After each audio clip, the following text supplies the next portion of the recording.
7/12च्या बातमीपत्रात आपलं पुन्हा स्वागत।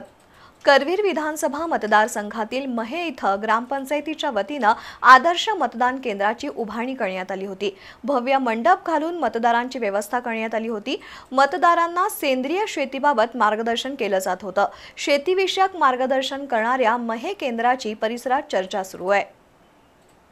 करवीर तालुक्यातील महे गाव अतिसंवेदनशील गाव आहे। या गावात प्रत्येक निवडणुकीवेळी वादावादीचे प्रसंग घडतात, पण यावेळी ग्रामपंचायतीनं लोकसभा निवडणुकीत वेगळा पायंडा पाडत आदर्श मतदान केंद्राची उभारणी केली। सकाळी मतदानाची सुरुवात वृक्षारोपण करून झाली।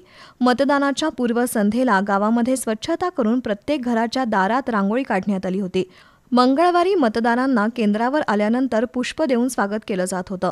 मंडपात फॅन, कूलर लावण्यात आला होता। मतदारांना थंड पाणी दिल्यानंतर सेंद्रिय शेतीची माहिती देऊन उत्तम आरोग्यासाठी सेंद्रिय शेती करण्याचं आवाहन केलं जात होतं। मतदान केंद्रावर पाळणाघर, स्तनदा मातांसाठी हिरकणी कक्ष यासह मतदानाच्या रांगेत असलेल्या लोकांना वेळोवेळी कर्मचाऱ्यांमार्फत पाणी पुरवलं जात होतं। तसंच देशाच्या आणि महाराष्ट्र राज्याच्या नकाशाची प्रतिकृती करून सुंदर असा सेल्फी पॉइंट उभारला होता। या ठिकाणी मतदार सेल्फी काढताना दिसत होते। मतदान केंद्रावर आरोग्य यंत्रणेचा बूथही लावण्यात आला होता। सर्व सुविधांमुळे महे मतदान केंद्रावर दुपारी 12 वाजेपर्यंत 50% मतदान झालं होतं। अतिसंवेदनशील समजल्या जाणाऱ्या या गावात जिल्हा प्रशासन आणि ग्रामपंचायतीकडून उभारण्यात आलेल्या आदर्श मतदान केंद्रामुळे नागरिकांनी समाधान व्यक्त केलं।